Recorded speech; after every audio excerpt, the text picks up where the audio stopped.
Hello everyone, welcome to my channel Indian law academy. आज का जो हमारा टॉपिक है वो रिलेटेड है बेल से। जो बेल में मतलब कौन से केसेस ऐसे हैं वो तो हमने पहले एक वीडियो में देख लिया कि जिसमें बेल मिल सकती है, या बेलेबल ऑफेंस और नॉन बेलेबल ऑफेंस, या कॉग्निजेबल जो ऑफेंस होते हैं उनमें बेल नहीं मिलती, और जो नॉन कॉग्निजेबल ऑफेंस होते हैं उसमें बेल मिल जाती है, या 3 साल से जो कम पनिशेबल ऑफेंस होते हैं उसमें बेल मिलने के चांसेस रहते हैं। लेकिन जो 3 साल से ज़्यादा पनिशेबल ऑफेंस होते हैं, जो कि हीनियस क्राइम होते हैं काफ़ी, तो उनमें बेल मिलने के चांसेस कम होते हैं। ठीक है, अभी हम इसमें देखते हैं, क्योंकि बेल हमारा वैसे भी राइट है, बेल मिलना एक राइट है, बेल मिलनी चाहिए, जेल नहीं, ऐसा भी कहा जाता है लॉ में। लेकिन कितनी तरह की बेल होती है, टाइप्स ऑफ बेल के बारे में आज हम देखेंगे या जानेंगे। और सबसे बड़ी बात यह है कि ज़्यादातर जो लोग क्रिमिनल होते हैं या जिनके ऊपर क्राइम करते हैं जो लोग, तो वो लॉ नहीं जानते, ज़्यादातर लोग ऐसे होते हैं। तो इसलिए मैं आज जो है सिंपल लैंग्वेज में समझाना चाहूँगी, जिससे कि सबको इजीली समझ में आ जाए। और जो लॉ स्टूडेंट हैं उनके लिए भी मैं कुछ चीज़ें इसमें ऐड ऑन करूँगी, तो आप अगर चाहें तो इसे नोट डाउन भी कर सकते हैं, क्योंकि मैं नोट्स अपने डिस्क्रिप्शन बॉक्स में देती हूँ। ठीक है, आज चलिए हम स्टार्ट करते हैं। सबसे पहले हम देखते हैं जो ये बेल का जो प्रोविज़न दिया हुआ है, जिसमें provision as to bail and bonds के बारे में बात की जा रही है, वो चैप्टर 33 है हमारे सीआरपीसी का, और जिसमें जो है सेक्शन 436 टू 450 तक के प्रोविज़न इसमें कवर किए गए हैं। लेकिन आज मैं इसे सिंपल लैंग्वेज में समझाने वाली हूँ कि बेल के टाइप्स कितनी तरह की बेल होती हैं, तो वो हम सबसे पहले जान लेते हैं। जैसे कि बेल बॉन्ड वाला होता है, बेल बॉन्ड से मतलब क्या होता है वो हम समझ लें कि बेल बॉन्ड जो होता है एक रिटर्न वो होता है, रिटर्न प्रॉमिस होता है, जो साइन किया जाता है बाय द डिफेंडेंट। जो डिफेंडेंट है या जिसने ऑफेंस किया है ऑफेंडर द्वारा, उसको क्या करना पड़ता है, साइन करना पड़ता है रिटर्न स्टेटमेंट को या रिटर्न प्रॉमिस को। ठीक है, उसमें वो ये टू एंश्योर, वो एंश्योर करता है दैट ए क्रिमिनल डिफेंडेंट, जो क्रिमिनल डिफेंडेंट है वो एंश्योर करता है will appear in court at the scheduled time and date, कि वो कोर्ट के सामने पेश होगा या अपनी पेशी देगा, कि जब भी कोर्ट उसको बुलाएगा या जैसे भी कोर्ट उसको टाइम और डेट देगा उस हिसाब से वो कोर्ट में पेश होंगे या होगा। ठीक है, क्योंकि क्रिमिनल या जो डिफेंडेंट है वो एक भी हो सकता है, एक से ज़्यादा भी हो सकते हैं। ज़रूरी नहीं है कि एक ही पर्सन ने कोई क्राइम किया हो, मतलब काफ़ी ग्रुप वगैरह में भी क्राइम होते हैं। तो उससे related the amount of bail is set by the court, जो अमाउंट होगी बेल की वो सेट की जाएगी कोर्ट द्वारा, कि कितनी बेल बॉन्ड होना चाहिए। ठीक है, तो वो देखते हैं हम। Different type of bail bonds are listed below, जो डिफरेंट टाइप्स के जो बेल बॉन्ड्स हैं वो हम अभी देखते हैं। ठीक है, सबसे पहला वाला देख लेते हैं हम। तो ये फर्स्ट पॉइंट है recognizance release, it is release on your own. मतलब जो रिकॉग्नाइज किया जाएगा वो खुद के द्वारा रिकॉग्नाइज किया गया है, या कुछ खुद के द्वारा अपनी क्या ली जा रही है, सिक्योरिटी ली जा रही है इसमें। जैसे कई बार होता है जब बेल ली जाती है तो सिक्योरिटी ली जाती है। ठीक है, तो पर्सनल रिकॉग्निजन कहा जाता है एक तरह से। तो recognition it is also known as own recognizance, तो अपनी ओन रिकॉग्निजेंस भी कहलाता है और पर्सनल रिकॉग्निजेंस भी कहलाता है, जैसे मैंने अभी बताया। ठीक है, this is a return promise, जो कि एक रिटर्न प्रॉमिस है जो कि साइन होगा डिफेंडेंट के द्वारा, और उसमें वो अपियर होने के लिए, कोर्ट में अपियर होने के लिए, जैसे भी कोर्ट उसको ऑर्डर देगा वो अपियर होने के लिए एक तरह से क्या करता है, कोर्ट को भरोसा दिलाता है। ठीक है, और जैसे भी कोर्ट उसको लीगल एक्टिविटी में इन्वॉल्व होने के लिए कोर्ट उसको जैसे जिस भी डेट को और टाइम को बुलाएगा, जैसे भी शेड्यूल कोर्ट बताएगा वो वैसे ही वहाँ पे पेश होगा, अपनी पेशी देगा। ये वो क्या करता है, इंश्योर करता है कोर्ट के सामने, ये बात कहता है। ठीक है, अपने रिटर्न स्टेटमेंट के द्वारा, रिटर्न स्टेटमेंट कह लो, या जो बॉन्ड भरा जाता है उसमें वो ये चीज़ इंश्योर करता है। No money is charge for the release but there is a fine, कोई मनी नहीं दी जाएगी उसमें रिलीज करने के लिए, लेकिन फाइन लगाया जा सकता है, वो भी तब for not appearing in court, जबकि वो कोर्ट में अपियर ना हो। जो डेट कोर्ट प्रोवाइड करेगा उसको पेश होने के लिए डिफेंडेंट को, और मान लीजिए उस डेट पर वो पेश नहीं होता या अपनी पेशी या हाजिरी नहीं देते, तो तब जो है वो उस डिफेंडेंट को या अदर्स जो डिफेंडेंट के साथ होंगे उन लोगों को के ऊपर जो है कोई मनी चार्ज नहीं की जाएगी, लेकिन हाँ फाइन लगाया जा सकता है। ये कही जा रही है बात। A citation release is given when an officer arrest a suspect, जब कोई सस्पेक्ट होता है तो जो ऑफिसर होता है, पुलिस ऑफिसर हो या इन्वेस्टिगेशन ऑफिसर हो, वो उसके पास पावर है साइटेशन रिलीज करने की, but does not take him to the station, लेकिन उसको स्टेशन नहीं लेके जाएंगे, बट रिलीज देम इमिडिएटली। जैसे बेल बॉन्ड पास भर दिया गया है तो उसको जो है अरेस्ट नहीं करेंगे, पुलिस ऑफिसर क्या करेंगे, उसको रिलीज कर देंगे और एक तरह से जो है अपनी कोर्ट, वो पुलिस स्टेशन में जो डायरी होती है, रिकॉर्ड डायरी, उसमें वो रिकॉर्ड करेंगे। ठीक है, पुलिस ऑफिसर के बारे में बात की जा रही है, ये जो बेल बॉन्ड भर देते हैं डिफेंडेंट, उनके बारे में बात है, ये उनके बारे में प्रोविज़न है। Officer issues a citation, officer एक साइटेशन इशूड कर देंगे that orders the suspect to appear before a जज। जैसे हमने कई बार मतलब डेली रूटीन में भी हम लोग देखते हैं, न्यूज़पेपर में भी कई बार इस तरह से कोर्ट में अपीयर होने के लिए साइटेशन दिए जाते हैं, उसकी बात हो रही है यहाँ पे, जो सस्पेक्ट होते हैं उनके लिए। ठीक है, orders the suspect to appear before a जज ऑन ए स्पेसिफाइड डेट, और जो कोर्ट, जो जज के सामने स्पेसिफाइड डेट में अपीयर होने की बात कही जाती है उस साइटेशन में। जैसे न्यूज़पेपर होते हैं उसमें दे दी जाती है, ऑनलाइन भी हो गया अब तो कोर्ट सिस्टम, तो ऑनलाइन भी होता है ये सारी चीज़ें। फिर citation released are commonly granted for minor crimes, जो साइटेशन रिलीज़ किए जाएंगे वो माइनर क्राइम्स के लिए रिलीज़ किए जाते हैं, जैसे ट्रैफिक वायलेशंस होते हैं, जैसे ट्रैफिक रूल्स का वायलेशन होता है तो तब फाइन इम्पोज किया जाता है, तो उस तरह के केसेस में कहा जा रहा है जिसमें बेल बॉन्ड कहना चाहिए वो करवा लिए जाते हैं, साइन करवा लिए जाते हैं। A citation release is the best way to deal with low levels, जो साइटेशन होते हैं वो बहुत अच्छा तरीका है या बहुत बेस्ट तरीका माना जाता है जो छोटे क्राइम्स होते हैं उनको डील करने का। फिर from people without large criminal record, से उन लोगों को जिनका कोई पिछला क्रिमिनल रिकॉर्ड नहीं होता। ठीक है, साफ सुथरी जो करेक्टर के लोग होते हैं, गुड करेक्टर के जो लोग होते हैं उनको डील करने का, या उनके ऊपर ये जो ट्रैफिक वायलेशन करने पर जो फाइन इम्पोज किया जाता है, जैसे चालान काटे जाते हैं, तो उस तरह के जो केस हैं उसमें साइटेशन रिलीज़ कर दिया जाता है, जो कि होता है इसके द्वारा, पुलिस के द्वारा।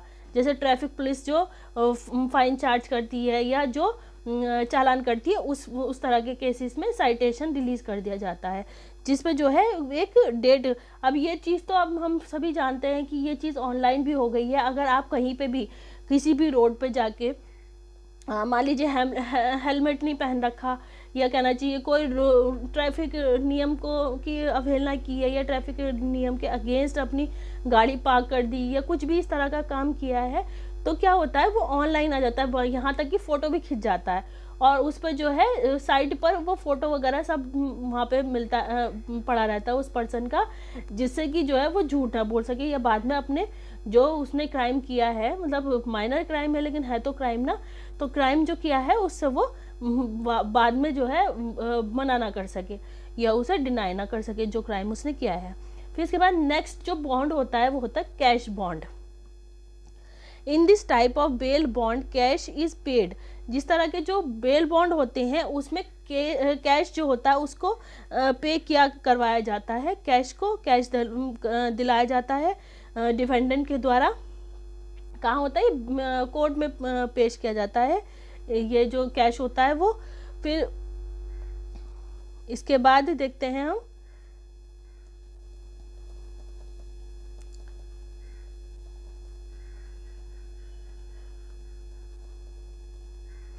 कैश बॉन्ड के बाद आता है श्योरिटी बॉन्ड आता है, फिर आता है फेडरल बेल बॉन्ड आता है, और फिर इसके बाद फेडरल बेल बॉन्ड के बाद आता है प्रॉपर्टी बॉन्ड आता है, जिसमें प्रॉपर्टी को के डॉक्यूमेंट दिए जाते हैं। और इसके अलावा जो है एक और होता है immigration bail bond. Immigration bail bond जो होता है वो होता है फॉरेनर्स के लिए। ठीक है, उसे अब हम इन्हें जो है डिटेल में देखते हैं इन बेल बॉन्ड्स के बारे में। जैसे कैश बेल बॉन्ड के बारे में हम समझ गए कि इसमें कैश दिया जाता है अमाउंट ऑफ बेल। ठीक है, फिर you can pay any bail in cash, cash में बेल मतलब बेल के लिए कैश पे कर सकते हैं। A cash amount is set that has to be paid before the defendant can be release. तो जब ये डिफेंडेंट इसको कैश बॉन्ड को मतलब वो कर देगा, दे देगा, पेड कर देगा तभी उसको रिलीज किया जा सकता है। एक cash bond is paid to the court, और जो कि कोर्ट में पेश किया जाता है या पेड किया जाता है।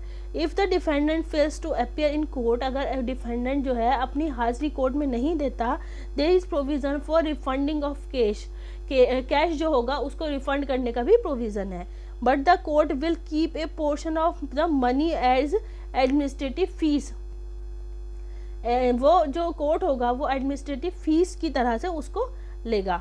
And it may take several months to issue the refund, और ये कुछ महीने के अंतराल पे भी रिफंड किया जा सकता है, ठीक है, लिया जा सकता है, थोड़े थोड़े पोर्शन में भी लिया जा सकता है और एक साथ भी लिया जा सकता है। ये भी हो सकता है अगर किसी डिफेंडेंट जो है उसके पास नहीं है तो वो जो है थोड़े थोड़े टाइम पे भी दे सकता है। जैसे कि चालान वाला सिस्टम भी होता है, चालान में भी ऐसी होता है, जब चालान कटता है तो साइटेशन रिलीज कर दिया जाता है और फिर वो जो है कोर्ट में जो चालान की अमाउंट होगी वो वहाँ पे कोर्ट के, अगर मान लीजिए कोर्ट के द्वारा फाइन सबमिट किया जा रहा है या अमाउंट में पे किया जा रहा है तो कोर्ट में ही सब जमा किया जाएगा।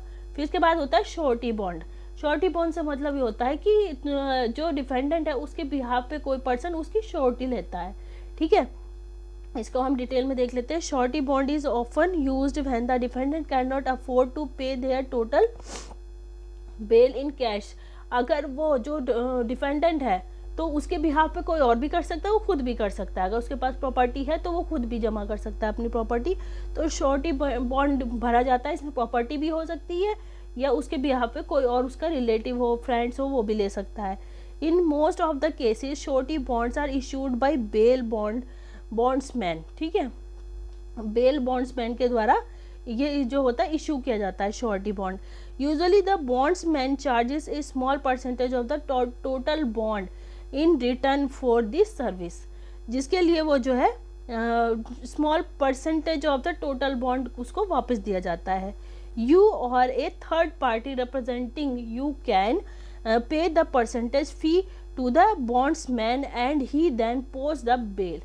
जब वो बेल जो है या तो वो खुद बेल बॉन्ड जो है, श्योरिटी बेल बॉन्ड जो होगा उसे या तो वो खुद जमा कर दे या उसके बिहाफ पे कोई और कर दे, या वो अपनी कोई प्रॉपर्टी रख दे, या वो जो उसके बिहाफ पे थर्ड पर्सन है वो अपनी प्रॉपर्टी रख दे, ऐसा भी हो सकता है। या पैसा भी हो सकता है, कैश भी हो सकता है, ठीक है, प्रॉपर्टी भी हो सकती है।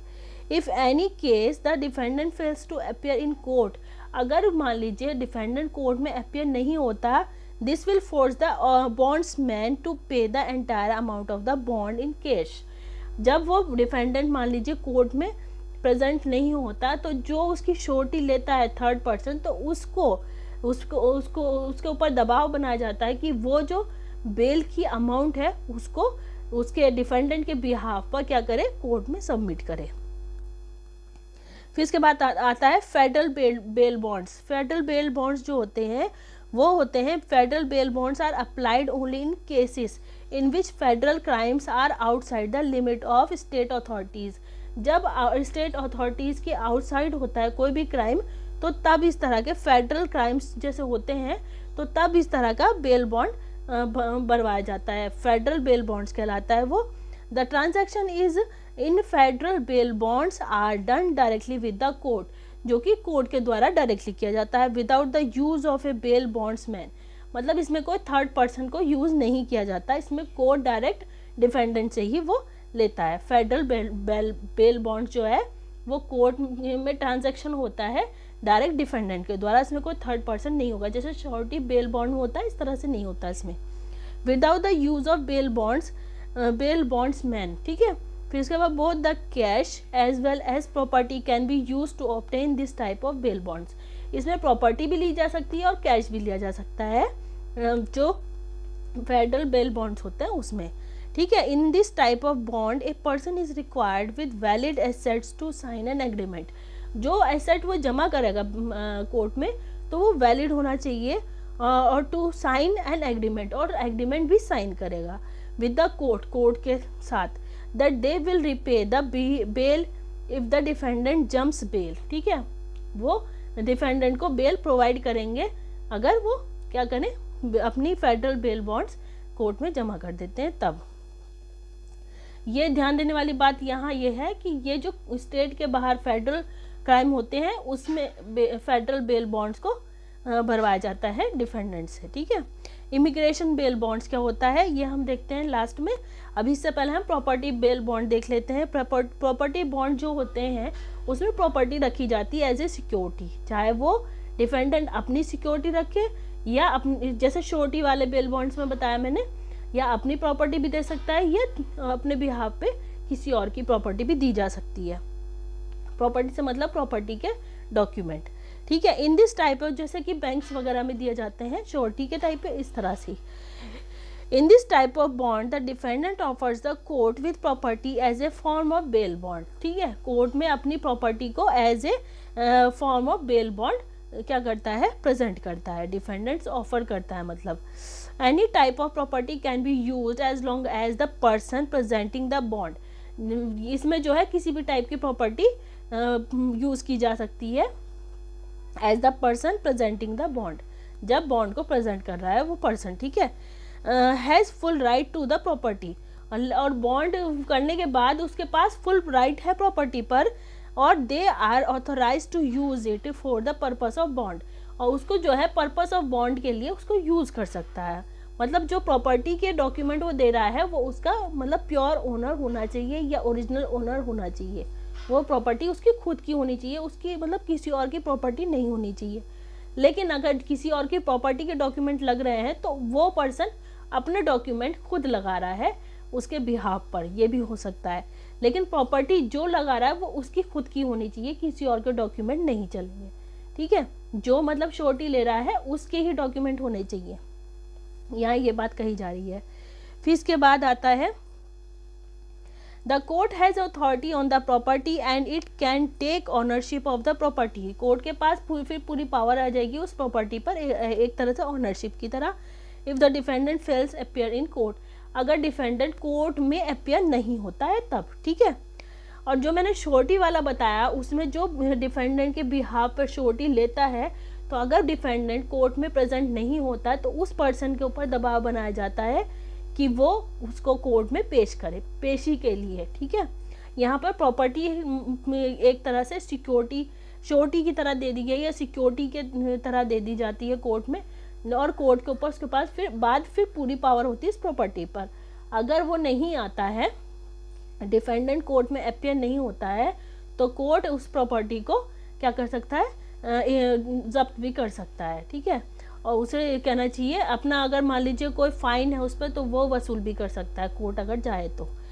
फिर जैसे कि केस इस तरह के बैंक वाले जो केस होते हैं जिसमें बैंक में जो दिवालिया हो जाते हैं, ठीक है, इस तरह के जो केस होते हैं ना वो इस तरह के ही आते हैं। जैसे बैंक से लोन जो लोग लेते हैं फिर वो दिवालिया हो जाते हैं, बैंक का लोन नहीं चुका पाते, लेकिन जो सिक्योरिटी में उन्होंने प्रॉपर्टी रखी है तो बैंक उस प्रॉपर्टी को बेचकर अपना जो कहना चाहिए लोन के जो पैसे हैं वो वसूल कर लेता है। सेम ऐसे ही कोर्ट करेगा अगर डिफेंडेंट कोर्ट में प्रेजेंट नहीं होता। ठीक है, फिर इमिग्रेशन बेल बॉन्ड होता है एक नेक्स्ट। इसमें क्या होता है, इमिग्रेशन बेल बॉन्ड में जो वो होता है फॉरेनर्स होते हैं उनके ऊपर इस तरह के बेल बॉन्ड उनसे कहना चाहिए भरवाए जाते हैं या साइन करवाए जाते हैं। जैसे immigration bail are only use for non citizens, मतलब नॉन सिटीजन्स के लिए यूज़ की जाती हैं, and non residents present in the United States. ठीक है, नॉन रेजिडेंट्स के लिए यूज़ किए जाते हैं जो कि यूनाइटेड स्टेट्स में प्रेजेंट है इस तरह के bail bond. It is difficult to obtain that a specific criteria must be for eligibility due to the lack of legal status of arrest party. ठीक है, ये डिफ़िकल्ट है to obtain the specific criteria, किसी एक specific criteria को obtain करने के लिए must be for eligibility due to the lack of legal status, कोई लीगल स्टेटस की लैक ऑफ या ना जानने की वजह से ऑफ द अरेस्टेड पार्टी, जो अरेस्ट हुआ है उसे जो है लीगल नॉलेज नहीं है, तो उसकी जो है एक तरह से लैक ऑफ नॉलेज की वजह से ऐसा होता है। The processing of an immigration bail bond is complex, ये एक तरह का कॉम्प्लेक्स होता है, काफ़ी क्रिटिकल कंडीशन है ये। जैसे मान लीजिए जो एयरपोर्ट अथॉरिटी होती है उनके पास ये पावर होती है कि वो जब मान लीजिए कोई इस तरह का क्राइम करता है तो वो इमिग्रेशन बेल बॉन्ड क्या करते हैं, साइन करवाते हैं। इमिग्रेशन से मतलब होता है अगर इंपोर्ट करना या इमिग्रेट करना, ठीक है। अगर किसी पर्सन ने अपनी कंट्री के अलावा कहीं और क्राइम किया है, फिर वो अपनी कंट्री में आ रहा है, तो वो एयरपोर्ट अथॉरिटी के पास पावर है इमिग्रेशन बेल बॉन्ड उससे फिल करवाने की या साइन करवाने की, जिससे जो है जो पार्टी जो क्राइम उसके उस कंट्री में करके जा रही है वो वहाँ से भाग ना सके, वो ये बहाना ना बना सके कि हमें यहाँ का कानून नहीं पता था। क्योंकि क्राइम तो हुआ ही है, और जो कि क्राइम होता है वो कहना चाहिए सोसाइटी के अगेंस्ट होता है, तो कोई भी कंट्री ये चीज़ बर्दाश्त नहीं करेगी कि उसकी कंट्री के अंदर कोई भी पर्सन जो है क्राइम करे और बगैर किसी पनिशमेंट के चला जाए। तो अगर कोई पर्सन क्राइम करता है तो इमिग्रेशन बेल बॉन्ड में क्या होता है कि वो जो बेल बॉन्ड होगा उसमें उस क्राइम के लिए या तो वहीं की गवर्नमेंट क्या होगी उसको पनिश करेगी, उसके लिए वो श्योरिटी देता है कि मैं यहाँ की कोर्ट में आके प्रेजेंट होऊंगा। वो डिफेंडेंट वहाँ पे हाजिरी देने के लिए अपनी एक तरह से परमिशन देता है, ठीक है, या प्रॉमिस करता है, ठीक है। लेकिन अगर वहाँ पे नहीं होता है तो दूसरी जहाँ का वो वासी है उस कंट्री में उसको जो है पनिश किया जाएगा, ये भी होता है। लेकिन ज़्यादातर क्या होता है, जिस कंट्री में क्राइम होता है वहीं पर पनिश करने का प्रोविज़न ज़्यादा अच्छा माना जाता है, इसीलिए ये यूएसए में जो है इसे बहुत अच्छे से माना जाता है इस वाले बेल बॉन्ड को, जिससे कि कोई क्राइम करके अपने देश को मतलब उनके देश को ख़राब ना कर सके या सोसाइटी के रूल रेगुलेशन को वायलेट ना कर सके। The processing of an immigration bail bond is complex, ये काफ़ी कठिन कंडीशन मतलब प्रोसीजर है या प्रोविज़न है, since it goes through a number of federal office and ये कुछ मतलब फेडरल ऑफिस में अप्लाई होता है through a number of federal office में ही अप्लाई होता है। And this makes immigration bond the most expensive type of bail bond, इसीलिए इसको जो है काफ़ी एक्सपेंसिव बेल बॉन्ड भी कहा जाता है, क्योंकि ये अलग अलग कंट्री में या फेडरल कहना चाहिए फेडरल ऑफिस में ये इस्तेमाल होता है, ठीक है।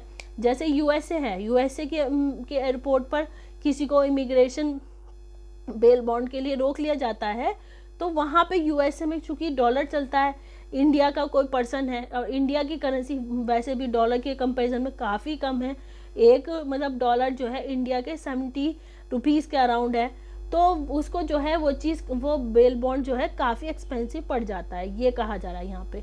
तो जो सबसे एक्सपेंसिव बेल बॉन्ड माना जाता है इमिग्रेशन बेल बॉन्ड को।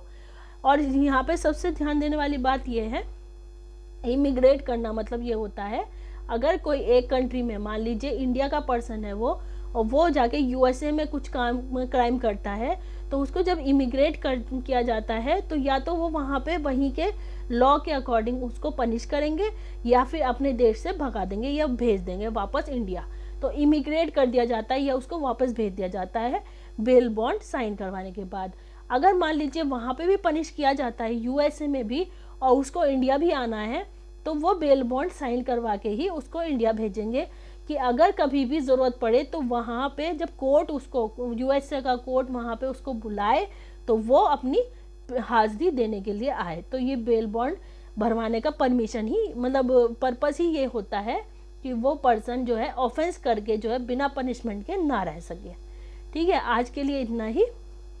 अगर आपको मेरी वीडियो पसंद आई हो या ये टॉपिक पसंद आया और समझ में आया हो अच्छे से, तो प्लीज़ मुझे लाइक करें, मेरे चैनल को लाइक करें और ज़्यादा से ज़्यादा शेयर करें और सब्सक्राइब करो, और आगे मुझे बताएं मुझे कौन से टॉपिक पे वीडियो बनानी है। और इससे पहले मैंने कॉग्निजेबल और नॉन कॉग्निजेबल के लिए भी मैंने वीडियो बनाई थी, जिसमें जो कॉग्निजेबल ऑफेंस है वो सीआरपीसी के सेक्शन 2C में दिया गया डिफ़ाइन किया गया है, और नॉन कॉग्निजेबल जो ऑफेंसेस है वो डिफ़ाइन किया गया है सेक्शन 2L में।